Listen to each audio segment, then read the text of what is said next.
Everyone, and welcome to the first video episode of Amin64 Video Game Chronicles. I'm your host, Amin64. I would like to apologize beforehand for any strange noises that you might hear, as where I am located is a rural area, and you have coquillas, crickets, dogs, cats, horses, roosters, and a lot of other animals that I cannot make them stop, and I don't have a studio set up, soundproof, or anything of that. I'm just transmitting from my beautiful living room. This is January 20th, 2013, and as you will see, I'm quite lazy because I still have not put my Christmas tree in storage. I have to excuse myself for that, but in my defense, in Puerto Rico, we have one of the longest Christmases ever, so they're still celebrating what we call the Octavitas, which is an extension of Christmas until mostly January 18 to the 20th, which is the San Sebastian festivities in San Juan, which is more or less like Mardi Gras. Well, in any case, I just wanted to give it a shot at doing this as a video format. I have never done it before, and I hope you like it.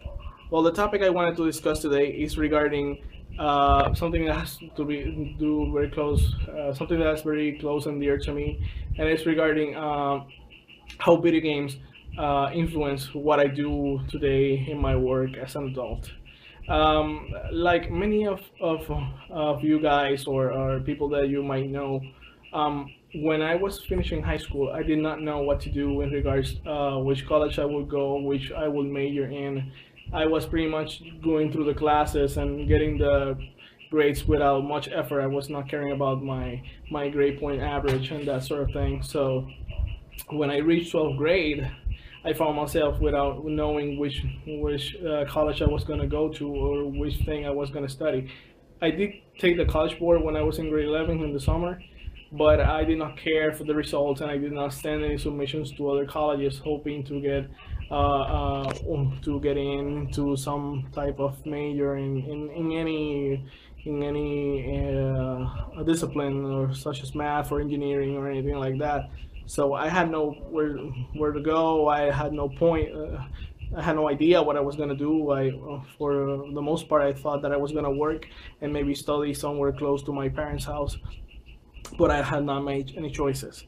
So at my house, my parents did not force me on any choice. They did want me to study. They always tried for us to finish school and get a degree in something, but and something that we wanted to do. In my case, my father was a blue collar factory worker, and my mom was working in what it is a version of the IRS in Puerto Rico, which is called Hacienda, which she retired in May 2000. So, but I finished high school around 1996. I'm sorry, 1999 and 1996 was when I finished, started 10th grade. So I finished high school around 1999, and I had no idea what I was going to do. So, as you know, one of my passions was video games. I did not play any sports. I maybe like riding the bike around and that sort of thing, but I wasn't sure what I was going to do. At one point, I considered joining the postal office, but that's easier said than done. I was not aware of the whole process of getting in, and today it's even harder because they're actually cutting costs and everything, so it's a little bit harder. But I did not even engage on trying to join the postal service, but it was something that I looked forward to. And like a lot of kids, when I was very young, I wanted to be an astronaut, but look at me. I was in 12th grade. My GPA was around. It wasn't even. Was 3.2 maybe. It was a B GPA. Wasn't that much, and I wasn't very good at math. So there goes my opportunity to be an astronaut out the window, because I didn't care that much. I was a little bit like lost in the classes. Didn't know what to do. So I remember that I had a neighbor who still lives close by to my mom, and she suggested that since I love video games so much, why not try to study computer science or systems information system administration. And I was like, okay, well, where do they study that? And since she worked at the Puerto Rico Department of Education, she suggested a college which offered associate's degrees, an institution that's called Instituto Tecnológico, and she suggested in San Juan. which was the closest to me. And so I went with my dad, and since my GPA wasn't that bad, and my was average, and my college board was pretty good, they got me. I was in pretty easily, and boy, was that the best decision ever. I would like to make a parenthesis, and I'll leave a side note, because of an earlier time, and I believe that I talked about this on a previous text entry that I did. Before that, I would like to apologize if the camera is too shaky. I'm recording using my smartphone. I don't have a podium or anything, and I'm not trying to have the phone this close. I just want to have it as far as I can with my hand so that you can see me. So, in any case, I exposed myself to computers first through video games. My neighbor had a Commodore 64, as I mentioned before, and I had a cousin that at the time that I started college, and while I was in high school, he had an IBM PC, and I played a little bit of PC games, and Windows 95 and Windows 98. And Windows 3.11. So I got exposed to computers in that part. But through my years playing video games, I did not put much thought into the process of how games were made. I just thought that they were made and that's that, and didn't get into the technicalities of it. So I was not very interested. Later on, I met somebody that explained to me, because there were Nintendo Power magazines and in GamePro and other publications, they actually talk about the pixels and the graphic processing units and the computer processing units that the consoles had, because in essence consoles are PCs, but the hardware is specific, and so the publishers have to make games on those constraints. They have to do it on par to the specifications of the hardware, that how many years it lasts. They have to do it that way so it's compatible with the hardware, instead of PCs that you can change the RAM, the CPU, the graphics card, and everything, and you can make the game you want, and you just put on the box, these are the minimum requirements for you to run this game, etc., that you might be aware of. So in any case, I'm gonna go back. I'm sorry, I keep going in different directions when what I'm trying to say. So as I mentioned, I had the neighbor that had a Commodore, and I had one that had a PC with Windows 95, and my cousin. But I met a guy who was the nephew of one of my neighbors, and he came to stay sometimes. And so once I played with him WWF Royal Rumble on Super NES, and we had a lot of fun. To me, it was the coolest wrestling game at that time. So then we went one day talking outside, and he was like, "Okay, I'm gonna get a PC, and I'm gonna get a scanner, and we're gonna do a wrestling game." And I got excited about that, but because I had no idea how the video game making process was, and I thought this was great. It's like cookie cutter, cut and paste, and it's gonna work. I did not put any thoughts on the animations and everything that goes into making a game. To me, it was just like, okay, let's make a game. Let's like taking pen and paper and draw it, and there we go.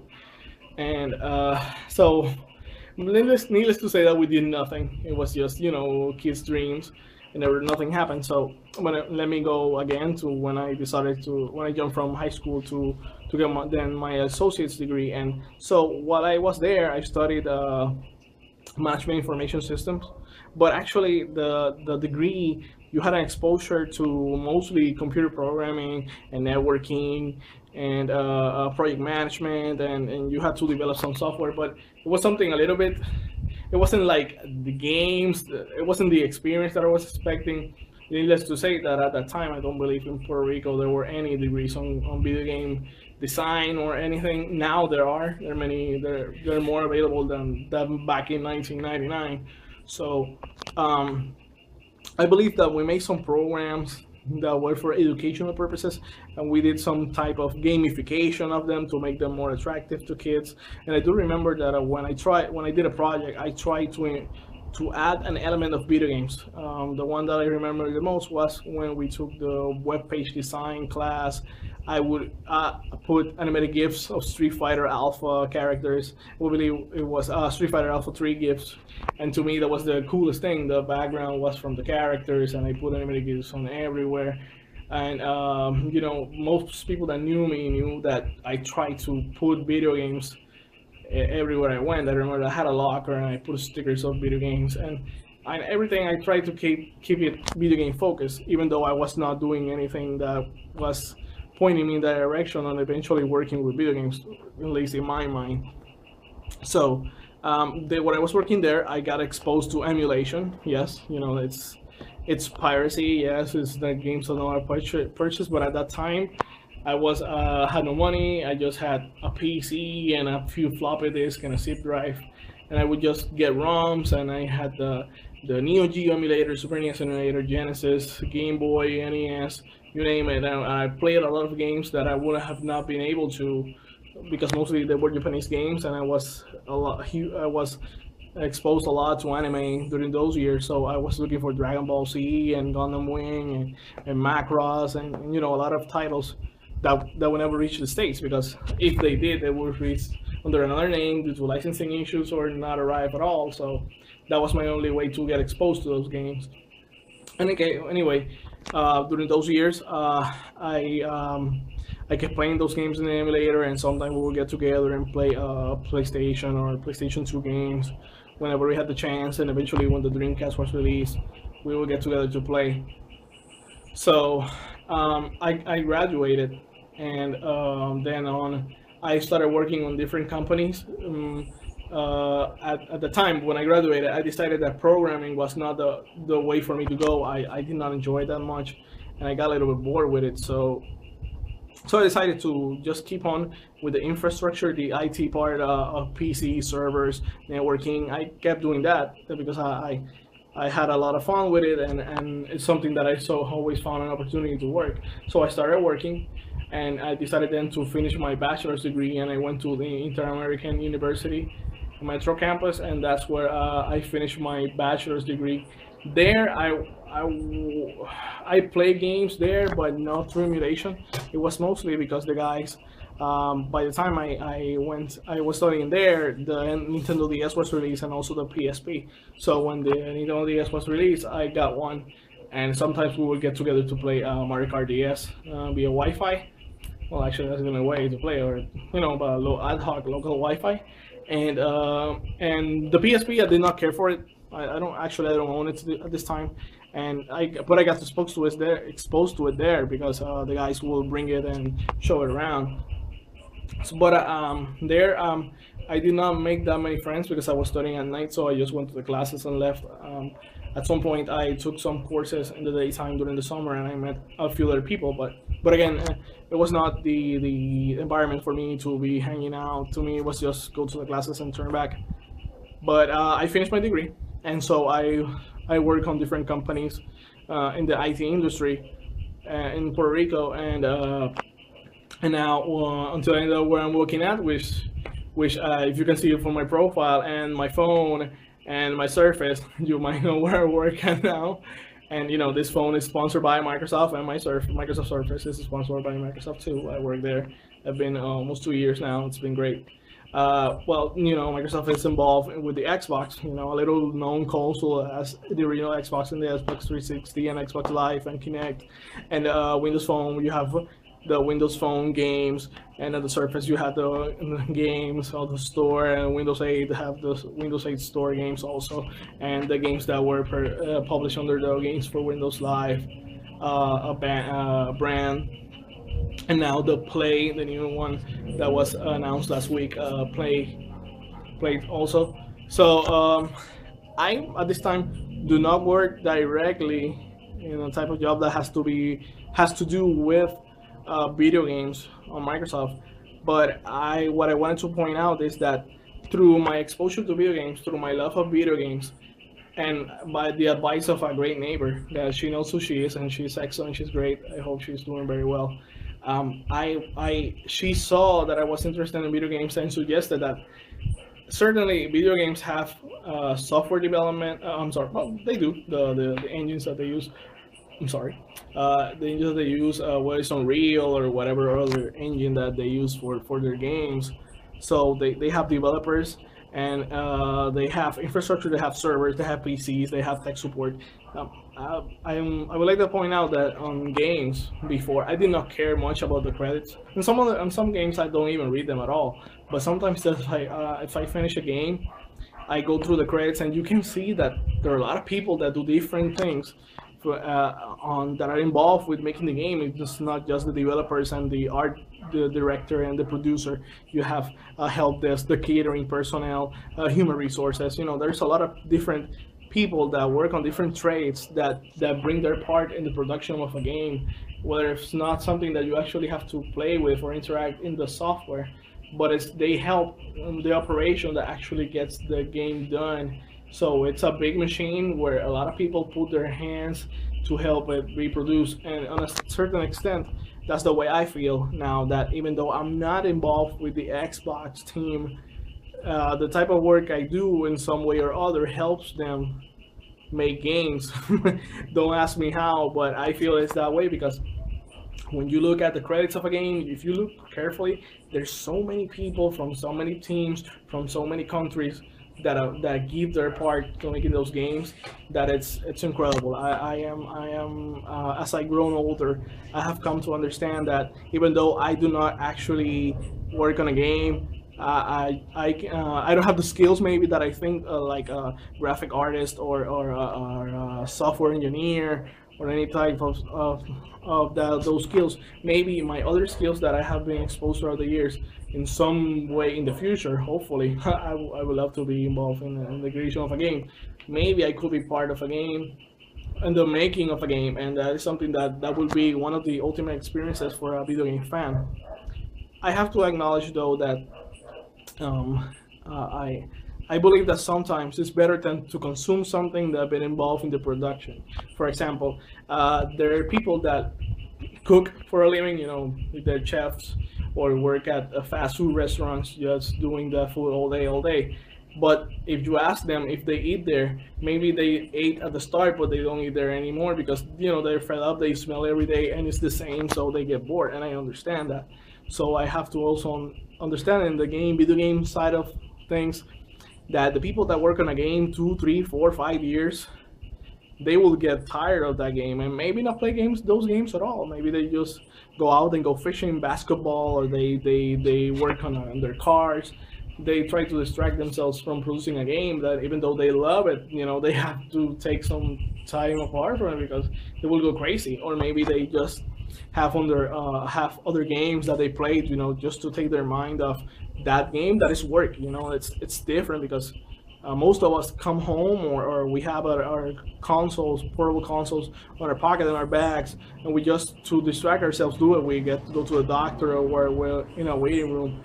We play those games to get entertained, but those guys are playing that game because they have to work and they have to play it and have to play it and have to play it. And I understand that we actually get tired of it. So it's interesting. And throughout these years, because many games bring special features that you get to see the making of, you can see the pain that they go through to get those games. So sometimes it's tough to see that a game that people sweat their tears, they spend their blood, sweat, and tears on, gets a bad review. Understandably so. If the game's not good, it's not good. But it's tough. It must be really tough for them to get that. Like, okay, your game sucks, and you're like, okay, I spent 3, 4, 5 years of my life here in this thing, and nobody cares about it, and it's not gonna sell, and maybe the studio might get closed. It's hard. It's a hard business. But there's a lot of business like music industry and movies and books that go through the same process, and even in the software in a company that I am at that produces software and hardware and stuff. That could also happen. Things sink or swim. So it's tough, but I understand. And I believe I mentioned it before. Well, it's not. It was not. I don't think it was on my blog. I mentioned it on my Facebook.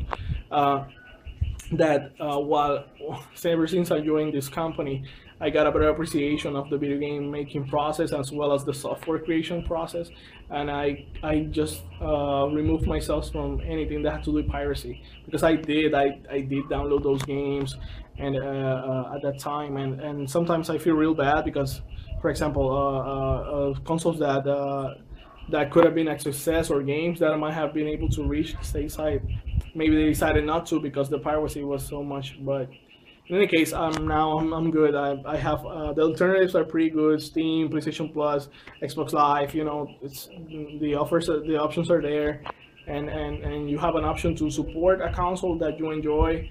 And if they made a good job, you know, it's great that you support what they do. So in any case, that's what I want to bring. That uh, always consider that you might be, since you might be passionate about games, and you might have other skills, music, art.